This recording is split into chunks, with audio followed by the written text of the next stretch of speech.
l'invité de MC Première. Bonjour Philippe Gomez. Bonjour. Député de la seconde circonscription, leader de Calédonie Ensemble. Merci d'être avec nous pour nous parler de ce conseil politique que vous avez mené samedi et puis d'autres points d'actualité. Ça y est, vos militants, vos référents sortent rassurés de ce grand rendez-vous. Ils étaient inquiets, Philippe Gomez ? Écoutez, en tout cas, ce qui est sûr, c'est qu'on avait, hélas, ces derniers temps, insuffisamment dialogué avec nos militants et nos sympathisants pour deux raisons. La première, c'est qu'on avait été aspiré par l'institutionnel. On exerce des responsabilités au gouvernement, à la province et dans d'autres institutions, au Congrès, et donc moins de temps à consacrer aux relations de proximité avec nos militants et nos sympathisants. Vous sentiez un flottement ? Non, pas de flottement, mais c'est vrai qu'il y a eu beaucoup d'actualités au plan politique. Il y a eu un contrat de gouvernance solidaire qu'on avait exposé entre les formations de sensibilité non indépendantistes et qui avait été validé lors de notre conseil politique de septembre dernier. Ensuite, il y a eu cette rupture et 100 jours d'immobilisme au gouvernement. Pas simple à comprendre, effectivement. Pas simple à comprendre. Donc il fallait retrouver les fils du dialogue avec nos sympathisants et nos militants. C'est ce qui a été fait de fort belle manière, puisque à l'orée d'un week-end de 3 jours, l'amphithéâtre de l'université était plein comme un œuf. Donc c'est bien sûr un moment de satisfaction de se retrouver avec celles et ceux avec qui on a mené tant de combats. Vous y avez beaucoup parlé, tour de vis. Quand il n'y a pas, il n'y a pas. C'était marqué sur vos t-shirts. Ça mérite de la clarté. Oui, pardon. Vous avez expliqué en télé dimanche que c'était par exemple pour l'économie que Philippe Germain revoyait le nombre de ses collaborateurs au gouvernement. Mais, ça c'est clair, mais pourquoi taper uniquement sur FPU et UCF ? Eux, ils parlent de chasse aux sorcières. Oui, enfin bon... c'est vraiment, enfin, c'est prendre les choses par le petit bout de la lorgnette, si vous me permettez, parce que la problématique de la Nouvelle-Calédonie, elle dépasse largement le nombre de collaborateurs du gouvernement. Enfin, ce que je veux dire, c'est que c'est un aspect des choses, il y en a d'autres. Le principal aspect des choses, c'est qu'il y a eu 21 milliards de francs CFP de dépenses supplémentaires au cours des 3 dernières années, alors que nos recettes étaient étales. Et donc, on a créé un trou structurel dans le budget de la Nouvelle-Calédonie, qui est de 5 milliards de francs. Et aujourd'hui, on n'a pas les moyens de le boucher. La Nouvelle-Calédonie emprunte pour payer ses traites. Donc ça, c'est une problématique véritablement fondamentale et il faut, c'est ce que Thierry Corneille fait, faire des efforts significatifs à tous les niveaux, à tous les étages, pour faire en sorte que le bateau ne prenne plus l'eau. C'est pas une mince affaire. La deuxième chose qu'on a réglée et qui est pas des moindres non plus, c'est le trou dans les régimes sociaux. Enfin, je rappelle aux Calédoniens que lorsque nous sommes arrivés en situation de responsabilité au gouvernement, nous avons trouvé un trou de 7 milliards de francs CFP, c'est-à-dire il n'y avait plus de quoi financer les allocations logement, le minimum vieillesse, le minimum retraite, les allocations handicap. Et donc, bien évidemment, si on n'avait pas instauré la contribution calédonienne de solidarité de 1% sur les salaires et de 2% sur les revenus du capital, mais à partir de ce moment-là, il y aurait eu des dizaines de milliers de Calédoniens qui auraient pu bénéficier de ces aides. Donc, la situation, elle est grave. Enfin, ce que je veux dire, c'est que véritablement, il va falloir, on a commencé à le faire, il va falloir continuer à faire, se retrousser les manches pour permettre à notre pays de retrouver les équilibres fondamentaux dont il a besoin pour poursuivre son développement. 2 mots quand même sur ces économies. Effectivement, tous azimuts, vous l'avez répété. Néanmoins, sur cette histoire de gouvernement, j'imagine que vous préparez un règlement plus clair, comme l'a fait l'Assemblée nationale, pour que ce soit applicable à tous et de façon très, très, très transparente. Ah bah écoutez, le règlement, il est clair, vous savez, il y a non seulement le règlement intérieur du gouvernement, et puis il y a également la délibération qui a été adoptée pour fixer les conditions dans lesquelles les collaborateurs sont recrutés. Donc je vais vous donner quelques exemples de pratiques illégales qui ont été commises par le précédent gouvernement. Un collaborateur auprès de Madame Baquès, et il est mis fin à ses fonctions dans le cadre du précédent gouvernement. Il touche une indemnité de 5,5 millions, c'est pas mince. Et puis 28 jours après, il est repris au même cabinet. Entre-temps, son salaire a été revalorisé de 30%. C'est bien sûr quelque chose d'illégal et le gouvernement d'ailleurs a saisi la justice pour que cette affaire puisse être sanctionnée comme elle le doit. Quand vous étiez chef du gouvernement, Philippe Gomes, vous aviez vent aussi de choses pas claires. Pas du tout. Si vous voulez, c'est une fraude, c'est une malversation, c'est une escroquerie. Voyons ça. Et il n'y en avait pas de votre temps. Pas du tout. Non, pas du tout. Et puis je vous défie d'en trouver une quelle qu'elle soit. D'ailleurs, il y a eu que ce cas-là. Ce que je veux dire, c'est qu'un trafic de cette ampleur sur le dos des impôts des Calédoniens, il n'y en a pas eu d'autres en ce qui concerne le précédent gouvernement. C'est la seule personne sur une cinquantaine qui a été licenciée, qui a touché 5,5 millions d'indemnités, et puis qui 28 jours après qui a été reprise. Donc c'est un trafic. Il ne faut pas mélanger les choses. Deuxième chose, il y a un certain nombre de collaborateurs qui sont payés à plein temps, mais qui sont employés à mi-temps dans leur contrat. Donc là aussi, c'est des pratiques totalement illégales. Bon, alors, et puis enfin, dernière chose, puisque vous me parlez des règles, vous m'avez posé la question sur les règles, je me permets d'y répondre. L'autre règle, c'est qu'on ne peut pas percevoir en tant que collaborateur au gouvernement plus de 20% que ce qu'on percevait dans le précédent emploi, qu'il soit public ou privé. Or, il y a un certain nombre de personnes qui ont été recrutées avec des rémunérations qui étaient de 30 à 40% supérieures à la précédente rémunération. Donc, et là, c'est pas question de nombre. Vous dites faut que ce soit... Les règles existent. Oui.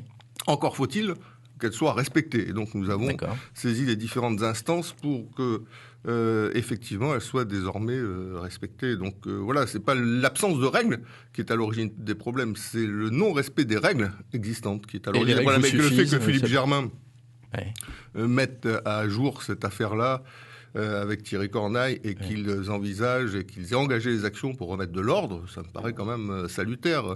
On peut pas en même temps demander des efforts majeurs aux Calédoniens comme on le fait, parce que la situation est difficile, parce qu'il faut serrer la ceinture, et puis à un certain niveau, dans les institutions, continuer à se goberger comme si de rien n'était. Donc voilà, ça me semble une démarche frappée au coin du bon sens quand même. Je vous propose d'aller du côté du Standard. Daniel a une question à vous poser, Philippe Gomes. Bonjour Daniel. Si on entend Daniel. Oui, bonjour. Bonjour. Bonjour Daniel. Bonjour Monsieur Gomes. Je voudrais juste vous poser une question parce que dernier gouvernement avant que qu'il y ait eu votre alliance avec le FPU, toutes les partis de droite, avant au niveau des derniers mandats, la dernière mandature, il y a eu pendant toute la période Monsieur Dunoyer, qui était en charge de la fonction publique, n'a jamais rien fait.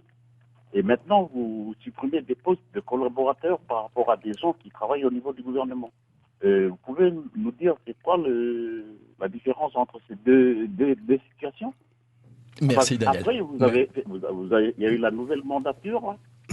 Merci Daniel, on va laisser Philippe Gomes vous répondre. Oui, je pense que monsieur fait référence à la période 2011-2014 où Calédonia Ensemble devait subir les foudres d'une coalition qui avait été constituée par le Rassemblement UMP et l'Union calédonienne, qui avait conduit Rocco Mitan à être élu à la présidence du Congrès avec les voix du Rassemblement UMP et Harold Martin à la présidence du gouvernement. Et à l'occasion de cette mandature-là, on nous a imposé des portefeuilles. Je rappelle, pour les auditeurs peut-être qui s'en souviennent pas, qu'ils avaient été jusqu'à donner la météo à Hélène Yekaoué ou la réglementation des huissiers en ce qui me concerne. Donc c'était, comme on dit à la fois, c'était quand même du foutage de gueule, pour dire les choses clairement. Et donc c'est dans ce cadre-là que, bien sûr, nous avons refusé d'exercer ce qu'on nous imposait, parce que nous considérions qu'un gouvernement collégial et solidaire nécessite une répartition des portefeuilles qui soit assumée, acceptée par tous. Et si Daniel vous pose cette question, c'est parce que vous-même, vous avez dit que si le FPU et l'UCF étaient privés de certains de ses collaborateurs, c'était aussi parce qu'ils n'entendaient pas travailler avec le gouvernement. Oui, mais ce que je veux dire par rapport à ce que je viens de dire sur ce qui nous a été imposé, ça n'est pas le cas. Aujourd'hui, les portefeuilles des membres du gouvernement du FPU et de l'UCF sont exactement identiques à ceux qu'ils étaient avant. On leur a ni donné la réglementation des huissiers, ni la météo. On leur a laissé, dès lors qu'ils le souhaitaient, les portefeuilles qu'ils exerçaient préalablement. Donc, on n'est pas dans une affaire de règlement de compte à l'égard de celles et ceux qui ont décidé de se mettre aujourd'hui en marge du fonctionnement des institutions, puisque on a fait en sorte qu'ils puissent continuer à exercer les mêmes responsabilités. Donc, ça n'a rien à voir. On n'a pas subi, ils subissent pas ce que nous avons subi en ce qui concerne la répartition des portefeuilles. Après, de manière plus fondamentale, parce que là, on est beaucoup dans le politicien. Oui, mais c'est vrai que ça marque les esprits et il y a beaucoup de... Le microcosme, sûrement. La question aujourd'hui, c'est celle du fonctionnement de notre gouvernement dans le contexte politique actuel. Je m'explique. Le gouvernement, il a été fait lors de l'accord de Nouméa pour faire en sorte que les indépendantistes participent à l'exécutif du pays. C'est pour ça qu'il est proportionnel et que tous les partis politiques y siègent. Et à l'époque, il y avait deux pôles, un pôle indépendantiste, le FLNKS, et un pôle non indépendantiste, le RPCR. Aujourd'hui, le contexte politique est fondamentalement différent. Là où il y avait deux pôles, aujourd'hui, il y en a 5. 2 pôles chez les indépendantistes, l'UC et le PALICA, et 3 chez les non indépendantistes, l'UCF, le PU et Calédonie Ensemble. Et donc, bien évidemment, les institutions se grippent du fait d'un contexte politique qui a évolué de manière assez fondamentale, et les institutions n'avaient pas été prévues pour ce cas de figure. D'où toutes les difficultés qu'on rencontre depuis un certain nombre d'années maintenant et qui nous conduiront à faire évoluer notre système institutionnel dans le cadre de la sortie de l'accord de Nouméa, parce que quelque part, il est un peu à bout de souffle. Dans ce conseil politique de samedi, vous avez évoqué le comité des signataires extraordinaires dans 10 jours, ou presque. Là, vous êtes d'accord avec vous, entre vous, les loyalistes. Vous pensez faire évoluer, en revanche, les indépendantistes sur le corps électoral, sur le référendum, sur les provinciales. Je vous pose la question autrement, Philippe Gomes. Qu'auraient à gagner les indépendantistes à faire un pas vers vous ? Ils auraient à gagner le fait de respecter l'accord de Nouméa, c'est quand même pas rien. Enfin, c'est notre feuille de route commune. C'est un dispositif qui a ses faiblesses et qui a ses forces, mais qui est aujourd'hui notre loi commune. Et le fait que tous les natifs de Nouvelle-Calédonie ne soient pas inscrits d'office sur la liste électorale pour le référendum de sortie de l'accord de Nouméa est quelque chose qui est profondément contraire à l'accord de Nouméa. Pourquoi ? Parce que l'accord de Nouméa, il nous incite à construire un destin commun au-delà de la communauté à laquelle on appartient. Et ce destin commun, il passe bien sûr par le fait que toutes les communautés du pays, en matière électorale, puissent être traitées de manière équitable. Donc les natifs, qu'ils soient de statut civil coutumier, c'est-à-dire principalement kanak, ou qu'ils ne soient pas de statut civil coutumier, c'est-à-dire principalement les natifs des autres communautés, doivent pouvoir être inscrits de la même manière, c'est-à-dire d'office, sur la liste électorale. Autrement, vous pensez que les lignes peuvent bouger au niveau des indépendantistes ? Je pense pas, j'en suis persuadé. En revanche, sur les provinciales et sur la liste spéciale réservée aux seuls inscrits en 98 et pas simplement à ceux qui étaient là en 98. C'est la bonne définition que vous avez donnée, je le signale, parce qu'elle est rarement donnée de manière juste. Oui, alors ça, c'est plus compliqué. C'est plus compliqué, pourquoi ? Parce que les indépendantistes en ont fait un cheval de bataille politique. C'est radiation à mener, retirer le droit de vote à certains Calédoniens qui l'exerceraient de manière illégitime. Et aujourd'hui, même si lors du débat au Congrès, ils ont reconnu que la jurisprudence de la Cour de cassation sur laquelle ils s'appuient n'était pas conforme à l'accord de Nouméa, n'était pas conforme à la réforme constitutionnelle de 2007, est-ce que publiquement, ils pourront aussi l'assumer ? C'est ça la difficulté de l'exercice, c'est que parfois, il y a certains combats politiques qui sont engagés tellement loin qu'il est difficile de faire machine arrière sans avoir l'air de se renier. Donc, attendez, laissez-moi finir là-dessus, parce que c'est important.